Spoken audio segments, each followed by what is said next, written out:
Serial सरू में आ गया है बहुत ही धमाकेदार ट्विस्ट। जी हाँ, आने वाले ट्विस्ट में देखने वाले हैं कि यहाँ पर जो सरू है अब वो अनिका को एक्सपोज करने वाली है, शादी के मंडप में ही उसे करवाने वाली है अरेस्ट। लेकिन ये सब होगा कैसे, चलिए बताते हैं। लेकिन हाँ, अगर अभी तक आपने हमारे चैनल को सब्सक्राइब नहीं किया है तो जल्दी से कर लीजिए।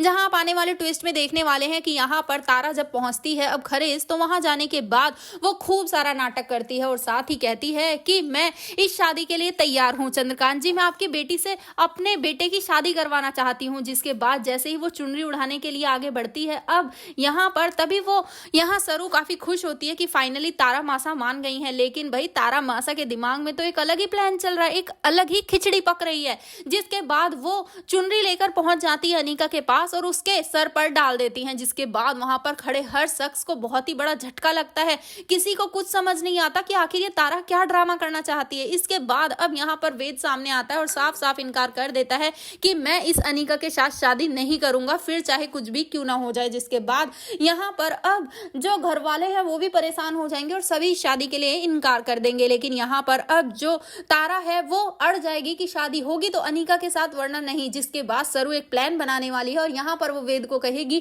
कि तुम ना शादी के लिए हाँ कर दो, बाकी मुझ पर छोड़ दो, मुझे क्या करना है। जी हाँ, असल में वो प्लानिंग करने वाली है, प्लॉटिंग करने वाली है और उसके बाद यहाँ पर वो मंडप में दुल्हन भी चेंज करेगी, शादी भी हो जाएगी। लेकिन शादी के बाद अब जैसे ही दुल्हन का चेहरा खुलेगा उसके नीचे निकलेगी सरू और सरू को देखकर लगेगा झटका तारा को। तारा सोच समझ भी नहीं पाएगी कि आखिर उसे करना क्या है। लेकिन वहीं पर पहुंचेगी पुलिस और इस बार अनिका को अरेस्ट करने वाली है, क्योंकि सरू उसके सारे भांडे फोड़ देगी, सारे काले चिट्ठे बता देगी। जिसके बाद यहाँ पर अब अनिका अरेस्ट हो जाएगी। जी हाँ, वो ये सब सिर्फ इसलिए करेगी ताकि कामनी के तरह इसे भी सजा मिल सके। पहले तो वो रुक गई थी सरूजा की वजह से, क्योंकि सरूजा ने कहा था कि ये तुम्हारी बहन है, अपनी बहन के साथ तुम ऐसा नहीं कर सकती। लेकिन जब बहन को ही नहीं पड़ी है उसकी, तो इसी वजह से वो फैसला करती है कि मैं अब इसे नहीं छोड़ूंगी। जिसके बाद यहाँ पर अब वो शादी भी कर लेगी वेद के साथ और यहाँ पर अनिका को एक्सपोज भी कर देगी। तो अब क्या होगा तारा का, क्या तारा एक्सेप्ट करेगी इतनी इजीली सरू को? आपको क्या लगता है हमें कमेंट बॉक्स में कमेंट करके जरूर बताएं।